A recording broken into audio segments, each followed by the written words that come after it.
Hi, and welcome to this week's episode of Reading the Gospels Through Hebrew Eyes. We might say that all the parables that Jesus told are holy, but the parable of the prodigal son is the holy of holies, or so it seems to me. And if you know a bit of my backstory, then you understand why. In many churches, Luke chapter 15, which is where the parable of the prodigal son is told, will be the gospel reading for this coming Sunday. Most churches will only have the opening 3 verses, which set the stage and tell us some of the characters, and then jumps to that third parable, the one about the prodigal son. Before it, there are two other parables about lost things, a lost sheep and a lost coin. And we'll touch on those briefly. Our main goal is going to be to see how the Old Testament, several passages, a couple of stories, are going to help us to provide the background for understanding what Jesus is communicating by this parable, as well as some of the themes that will surface in this particular story. So we'll begin with these first 3 verses, which are going to set the stage and tell us who is involved in this interaction and why Jesus tells the parables to begin with. Luke 15, 1 through 3. Now the tax collectors and sinners were all drawing near to hear Jesus. And the Pharisees and the scribes grumbled, saying, "This man receives sinners and eats with them." So he told them this parable. If that language of grumbling seems familiar to you, perhaps it's because that occurs in the Torah. And in fact, it's interesting when you look at the Greek verb that's used here in Luke 15 for grumbling, and you compare that to the Old Testament Greek translation known as the Septuagint, it turns out that the same verb is used in both places, in Luke 15 and then to describe the grumbling of the Israelites in the wilderness. The verb is diagongudzo, and in Exodus 15 and Exodus 16, for instance, that is the verb used when the people grumbled against Moses, saying, "What shall we drink?" and when the whole congregation of the people of Israel grumbled against Moses and Aaron in the wilderness. So they're repeating this. This is the tradition, the unwelcome tradition of their ancestors, which the scribes and Pharisees are now replicating in their own life. Just like the Israelites grumbled against God's leaders of the people in the Old Testament, Moses and Aaron, so now they're grumbling against his own son. They're criticizing him. They're upset with what Jesus is doing. Well, what is Jesus doing that has them so upset? He is eating with the people that they don't think he should be eating with. He is, in fact, friends of sinners. He's sharing what's called table fellowship with the tax collectors and the so-called sinners. The Greek verb for eat with is sun estheo. And this is the same verb, by the way, that's used in Acts chapter 11. It shows us this didn't just happen in the ministry of Jesus, but it also happened in the time of the early church. In Acts 11, we read that the apostles and the brothers who were throughout Judea heard that the Gentiles also had received the word of God. So when Peter went up to Jerusalem, the so-called circumcision party criticized him, saying, "You went to uncircumcised men and ate with them. You sun estheo." So same verb in both places. And both of these highlight the fact that both Jesus and his apostles were welcoming into their fellowship, welcoming to their table those that we might call the hyper-religious, were not welcoming to their table. And of course, this earned Jesus that, well, it was meant as an insult, but it's a welcome title to us, the friend of sinners. Now, it's important to realize that this is the setting because all 3 parables that follow also have this theme of people getting together to rejoice, to celebrate, to have a feast, to have this table fellowship, if you will. So if you look at the first parable in verse 6, the man who lost his sheep, when he gets home, he calls together his community, his friends and neighbors, and says, "Rejoice with me. I found my sheep that was lost." The woman who loses her coin, again, calls together her community, friends and neighbors, and says, "Rejoice with me, for I found the coin that I lost." And of course, the father says, "Bring the fatted calf and kill it and let us eat and celebrate," because his son was home. So what Jesus is doing, he then illustrates by means of these 3 parables. He is sharing fellowship with the tax collectors and the sinners, those who were lost and now are found. He wants to gather people around him to rejoice because when sinners come home, when the lost are found, when the dead are made alive again in Christ, that is a cause for rejoicing, not for keeping them at arm's length. So that's kind of the setting. We're going to skip the next few verses, which tell those first 2 parables, and then jump right into verse 11, where our parable begins. Jesus said, "There was a man who had 2 sons. And the younger of them said to his father, Father, give me the share of the property that is coming to me. And he divided his property between them. Not many days later, the younger son gathered all he had and took a journey into a far country. And there he squandered his property with reckless living. Now, right away, when you hear that this is a story about two sons or two brothers, one older, one younger, your Old Testament mind ought to race back to all those Old Testament stories about brothers. Sometimes they're twins, sometimes they're just two brothers, an older and a younger. Sometimes there's a whole bunch of brothers, but God ends up using a younger of them instead of the older of them. For instance, you have Cain and Abel. God, of course, accepts Abel's sacrifice. He doesn't accept Cain's. He accepts the younger, but not the older. You have Ishmael and Isaac, who are half-brothers. And, of course, Isaac is the son of promise, not Ishmael. You have Esau and Jacob is the one that God chooses, the younger of the two, not Esau. Then you have Judah and Joseph and their older brothers. Of course, these are all the sons of Jacob. But it's not the older brothers. It's the fourth-born Judah and then the much younger Joseph who end up being highlighted in the rest of the story. And then Joseph's two sons, Manasseh and Ephraim, his father switches the order and he blesses the younger over the older. Aaron and Moses, same situation. Aaron is older, but Moses is the one that God chooses to deliver the people out of Egypt. Then David has 7 older brothers, so he is the youngest of 8, and God chooses him to be the king. Same with Solomon. He's not David's firstborn, but he is the one who is chosen to be the king. Now, in each of these situations, what you see is there's a reversal taking place. So anytime that you hear about two brothers or two sons, and you're looking at it from that perspective, you know that probably what's going to happen is the younger of these is going to be chosen to receive a special blessing. Now, in the parable, of course, both sons are blessed. They both receive something from their father, but it's the younger of the two that gets it, that in the end understands what mercy is. So there's an unexpected reversal that takes place in the parable, and this reversal is in line with all those Old Testament stories as well, where you also have God upending our expectations. Now, let's talk a minute about how this inheritance thing worked. It's a little bit complicated, but we're just going to keep it simple and streamlined. So if you see the text there, notice the underlined phrases. So give me the share of the property, the younger son says. And the father divides his property between them. And then later the younger son gets together all that he had. So most of the time, it worked back then the same way it does now. You don't get your inheritance until you have the death of the father. There is some evidence that this could have been done ahead of time, but in those situations, when the father did give the inheritance ahead of time, the sons were expected to, as it were, keep it and hold it and use it and take care of their father. They weren't going to liquidate it. And this is the most important part. There's no evidence anywhere outside of this story of a son asking for this. Maybe the father would give it, but there's no evidence anywhere else of a son actually stepping forward and saying to his father, give me my share of the inheritance. Well, the father, against all expectations, against all societal and legal norms, did it. In fact, he divided his property between them, not just him, but them. So the older brother, because he's firstborn, according to the law, would have received twice what his younger brother received. So he received 2/3, we might say, and then the younger received his third. And then the younger son, not content with receiving this landed inheritance, he basically liquidates it. In fact, the commentator Marshall says that Greek verb sunago, which is translated here as gathered all he had, really has the sense of turning it into cash. So he liquidated the inheritance, and then he took off to this faraway country. So let's pause just a second. What do we know so far about this family? First of all, we know that these two sons connect this parable to all those reversal stories of the younger and older brothers in the Old Testament. We know the father acted contrary to what was expected by society and the legal norms of the day in actually giving the inheritance. We know that the older brother received 2/3, the younger his third share. And this is the most significant point for me anyway. The younger son's actions conveyed the unthinkable message, Dad, I wish you were dead. I want your inheritance, but the only problem is you're still alive. So I wish you were dead. Why don't you just go ahead and give me the inheritance now so that I can do with it what I want?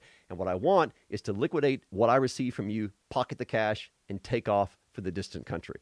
I want to be away from you. I want to do my own thing.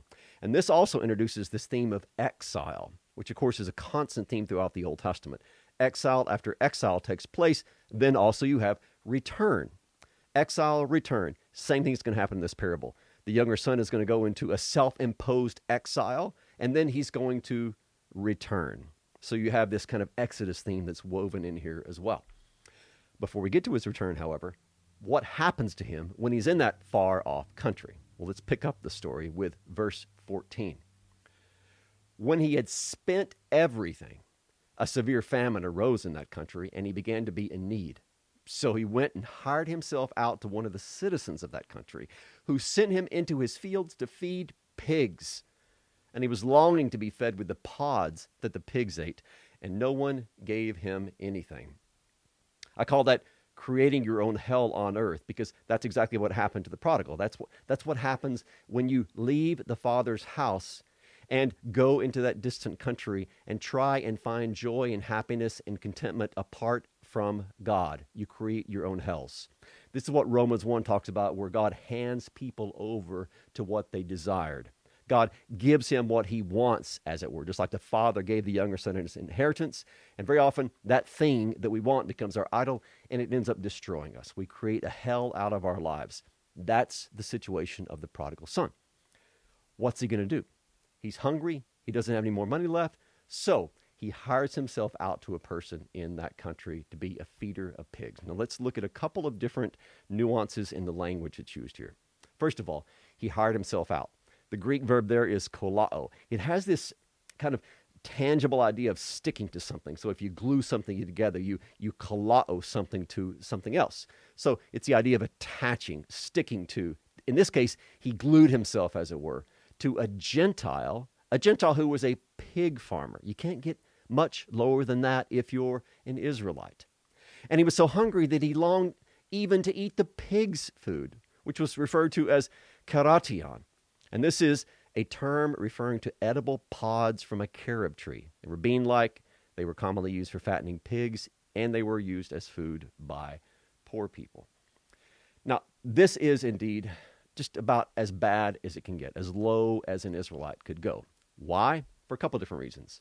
So think about this, these two Old Testament passages. First of all, as is commonly known from Leviticus 11, pork was completely forbidden to the Israelites. The pig is unclean to you. Leviticus 11, 7 and 8 says you're not supposed to eat it, of course. You're not supposed to go anywhere near the carcasses. It is ranked as one of the unclean foods. Now, why did Israel have unclean foods? It was for didactic purposes. It wasn't for health reasons. It was for teaching them that they were to stay away from those peoples who were unclean. So look at Leviticus 20, 24, and 25. God says, I am the Lord your God who has what? Separated you from the Gentiles, from the people. So God has made a separation between Israel and the Gentiles. You shall therefore separate the clean beast from the unclean and the unclean bird from the clean. In other words, what you do at your table, eating clean foods, not eating unclean foods, is going to teach you how you should conduct yourself in the world. Just like you don't eat pork, so you don't associate with the Gentiles. Now, what's happening to this Israelite? What's happening to this Jew in the faraway country? Well, he has attached himself to a Gentile, and now he's feeding pigs. So you have both of these together. He's glued himself to a Gentile, and this Gentile raises pigs, and that's what he's doing. In other words, it can't get much lower for this guy. So what's he going to do? Well, as we see in the next few verses, he comes up with a plan. Verses 17 through 19. When he came to himself, he said, how many of my father's hired servants have more than enough bread? But I perish here with hunger. We're going to come back to that perish in a minute. I will arise and go to my father, and I will say to him, Father, I have sinned against heaven. That's just a circumlocution for God. Instead of saying God, very often Jews will say heaven. Father, I have sinned against heaven, or God, and before you. I am no longer worthy to be called your son. Now, if he'd have stopped there, we'd be good. But listen to what he comes up with. Treat me as one of your hired servants. Let's first of all talk about this word perish. So if you look in Luke 15 in the Greek, 8 different times, you have the Greek verb apolumi, which is usually translated as lost or lose, but can also be translated as perish. I have the list them on your right hand side of your screen. So in verse 4, 2 times we hear about the lost sheep. Verse 6, again, the lost sheep. Verse 8, the woman loses a coin. Verse 9, again, that coin is referred to as lost. Skip down to verses 24 and 32, and there's reference to my son, which was lost and is found, and your brother who was lost and is found. And right in the middle of these, verse 17, the one we're looking at, that same verb here is translated as perish. I perish with hunger. But that's the same verb translated elsewhere as lost. We might think of it, at least contextually, as him saying, I'm lost with hunger. So even in the mouth of the prodigal son, he realizes that he himself is lost, which is good. The problem is his plan to deliver himself from his lostness. And that is where we get to the hired servant language. So this particular word in Greek, mistheos, is better translated as day labor or hired servant. It's not just a regular servant, in other words. This guy is going to have some freedom. He's going to have some independence. He's going to be able to make money. The son is not saying, make me as just one of your lowest abject slaves. That's not what he's saying at all. He's elevating himself a little bit. He wants to be a little bit higher on the ladder than these other servants. And Arthur Just, in his commentary, has a great insight about this. By asking to be a hired worker, Just writes, the prodigal seeks a number of advantages. He's able to be back with his family, even though he's not yet restored to the family. He's making money and may begin to pay back the debt he owes to the father and squandering his share of the estate. He won't have to live off his elder brother's estate, but will be making his own way. And he maintains a certain amount of freedom that will allow him a certain amount of dignity and status with respect to his father and brother. In other words, he can save face. If he's a hired servant, a day laborer, then he's going to have a little bit of freedom, a little bit of independence. And so he's thinking maybe this is his way by which he can work his way back into his father's good graces. So this is the mind of the sinner who thinks that his repentance is his atonement, who thinks that by doing a number of good things, he's going to be able to win the Father's favor and forgiveness. It's the mentality of quid pro quo. I do this, God does that. Tit for tat. I give God this, he gives me that. I give God my repentance, he gives me his forgiveness. Well, as we learn, it doesn't work that way at all. At this point, I would argue the prodigal son is not repentant. He's not yet brought to repentance, because repentance is not just feeling bad or even feeling contrition. Repentance is contrition and faith, belief in the forgiveness of God. And that's going to come, and it's coming up in this next section, which we will look at now, verses 20 through 24. And he arose and came to his father. But while he was still a long way off, now just let those words sink in just for a second. While he was still a long way off, his father saw him and felt compassion and ran and embraced him and kissed him. And the son said to him, Father, I've sinned against heaven and before you. I am no longer worthy to be called your son. But the father said to his servants, bring quickly the best robe and put it on him, and put a ring on his hand and shoes on his feet. And bring the fatted calf and kill it, and let us eat and celebrate. For this my son was dead and is alive again. He was lost and is found. And they began to celebrate. I have to be honest, I can hardly read those verses every time without getting emotional, because here is revealed the heart of the Father. If you want to know what kind of God we have, read those verses. That tells you exactly what kind of God is waiting for us back home. He's characterized as one who is looking a long way off, waiting for the image of his son finally to come home. And when he sees him, he does what the head of the family never would have done. He runs. He sprints toward him. He doesn't wait for him to get all the way to the front porch. He runs to him. Why? Because he feels compassion, which is a beautiful Greek word. Splagchnizomai is the word. And it's related to the guts. It's like a visceral reaction to something that brings about pity and mercy for one who is suffering. And that's what the Father has. He runs, he embraces, he kisses him, he loves him. Now, what's happening here, interestingly, parallels what happened in the Old Testament back in the book of Genesis. Think, you've got two sons, you've got Jacob and Esau, you have an older and a younger brother, and then you have the younger brother who kind of fits the description of the prodigal son here. Jacob goes into the far-off country. It's a self-imposed exile. He has to leave before Esau kills him. Same thing happening here. The younger brother goes into a self-imposed exile. Both of them also come back home. There's a difference, though. The prodigal son comes back empty. Jacob came back full. In fact, he was trying to placate the anger of Esau by sending all these gifts ahead of him. Remember that? When Jesus retells this story, though, he won't let the prodigal come back like Jacob came back with all this stuff sent ahead of time to, as it were, placate his father. No. When Jesus tells this story, he has the Jacob character come back empty, destitute.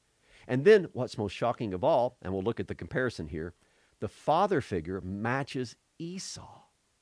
So look at these two verses. In Genesis 33, when Esau sees Jacob, he ran to meet him and embraced him and fell on his neck and kissed him, and they wept. Luke 15 echoes this. While he, that is the son, was still a long way off, his father saw him and felt compassion and ran and embraced him and kissed him. Remarkably, the father becomes the Esau figure in this story. Esau welcomed Jacob home with open arms. He forgave him.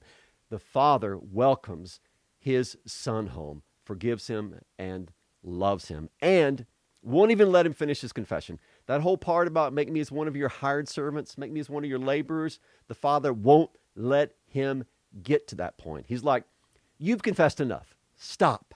No more confession. It's time for the absolution. It's time for love. It's time, in fact, for a party. So what do we learn about the father in this scene? Well, first of all, we learn that he was watching and waiting for him. While he was still a long way off, he saw him. And he wouldn't even let him finish his pre-planned confession. He wasn't going to let him, as it were, offer to work his way back into the good graces of his father. No, the father had the grace. The grace was not going to be earned. It cannot be earned. It's the love of the father toward his children. We learned that the father is one whose shocking love effected repentance. I would argue when the father ran to him and embraced him, that is when the son believed. So you had contrition and then you had faith, which is what repentance is. Also, one who had forgiven his son long before he returned home. It wasn't as if in that instant the father forgave his son. He'd forgiven his son long before his son came home. The son just didn't realize it until he came home and saw his father running to embrace him. The father is one who protects, adorns, and celebrates his son. He protects him from whoever might speak ill of him. He adorns him with the robe and the ring and the shoes. He's making sure everybody knows my son is part of the family, and so no one should look at him otherwise than that. Also, one who did not even question him or give him a reprimand. That's the kind of father that he is to his son. That's the kind of father that he is to all of us as well. Now, there's another part to this parable, and this is about the older brother. So let's talk about that just for a couple of minutes. Now, his older brother was in the field, and as he came and drew near to the house, he heard music and dancing. And he called one of his servants and asked what these things meant. He didn't even know what was going on. And the servant said to him, your brother has come, and your father has killed the fatted calf, because he received him back safe and sound. But he was angry and refused to go in. His father came out and entreated him. Now, in Greek, the verb that's used there is better translated as kept on entreating him. It's talking about a continuous action. It's what's called an imperfect form. So it's not one time, like he entreated him once and then gave up. No, he kept on. He was repeatedly entreating him to come in. But he answered his father, look, these many years I've served you and I've never disobeyed your command. Yet you never gave me a young goat, much less a fatted calf. Never even gave me a young goat that I might celebrate with my friends. But now notice how he refers to his brother. This son of yours, he doesn't say my brother, when this son of yours came, who has devoured your property with prostitutes, you killed the fatted calf for him. Now, this is pure slander. There's no evidence whatsoever that that's how the prodigal son wasted his money. Maybe he did. Maybe he didn't. We don't know. But that is the viewpoint of the older brother. So he's casting aspersions on him with this particular phraseology about with prostitutes. Now, moving on. The father said to him, son, you are always with me, and all that is mine is yours. It was fitting. Now, the Greek there, I would urge you to translate, it was necessary. Ede is often used for divine necessity in Luke's gospel. It was divinely necessary Not just fitting, which is like appropriate. No, this must happen. It was necessary to celebrate and be glad. For this, your brother, not my son, your brother was dead and is alive. He was lost and is found. And as I say there on the slide, I have nicknamed the older brother Jonah, because what the older brother represents is exactly what Jonah represented. If you remember his story, God sent him to preach in Nineveh to the Assyrians, whom he hated, and he ran away because he didn't want God to forgive them. In fact, he too, we're told, was angry. In fact, God forgiving the people of Nineveh was evil to Jonah. He says, that's exactly why I ran away, because you're a disgustingly good and gracious and merciful God, and I can't stand. In fact, Jonah says, I'd rather die. I would rather die than see you forgive the people of Nineveh. That's kind of the attitude of the older brother. That's why I've nicknamed him Jonah. Now, another cool connection between these two events. I've called this the unfinished parable. Why? Because look at the way the parable closes, and look at the way the book of Jonah closes. The parable closes with, it was fitting, or it was divinely necessary, to celebrate and be glad. For this your brother was dead and is alive. He was lost and is found. Luke 15:32. Now look at how Jonah ends. This is the very closing part of Jonah. The Lord said to Jonah, you pity the plant for which you did not labor, nor did you make it grow, which came into being in a night and perished in a night. So you care about this plant. Should I not pity Nineveh, that great city, in which there are more than 120,000 persons who did not know their right hand from their left, and also much cattle? It seems like a funny ending to a story. It's open-ended. It's unfinished. The story of Jonah is unfinished. The parable of the prodigal son is unfinished. What is it awaiting? It's awaiting the reaction of the Jonah, of the older brother. In fact, it's awaiting the reaction of us as well. What will happen? How? In fact, when we're the older brother, will we react? Will we too repent and come with the Father to celebrate the dead brother of ours who now is alive again, the lost brother of ours who has been found? Or will we with Jonah just sit outside the city, refuse to come into the party of absolution? It's unfinished. It remains to be seen. But there stands the Father beckoning to us, constantly entreating us to join in the party of our brother who has come home. And to realize that the same mercy that he received is the same mercy that we have received. It wasn't like by working so hard we were able to stay in our Father's good graces, just like it wasn't by repenting so hard that the young brother was able to come into the Father's good graces. The Father loved them both. The Father loved Pharisees, scribes, tax collectors, sinners, just like he loves all of us. So sinfulness is, as it were, democratized. We're all in need of it. We're all in need of grace, and God gives it all to us because that's the kind of God he is. He is love, and his heart never stops beating for sinners, welcoming them home the first time, the second time, the 1,000th time, to come from the far-off country, to come in from the field, and to celebrate what God gives to us, the gifts he gives to us of forgiveness, life, and salvation, and peace and wholeness in his Son, our Lord Jesus Christ. So, that's the parable. I hope this has been helpful to you. If it has, please share it with your friends, and I pray that you are all doing well. May God in his grace and mercy give to each of you that grace and mercy which we all so desperately need. We'll see you next week.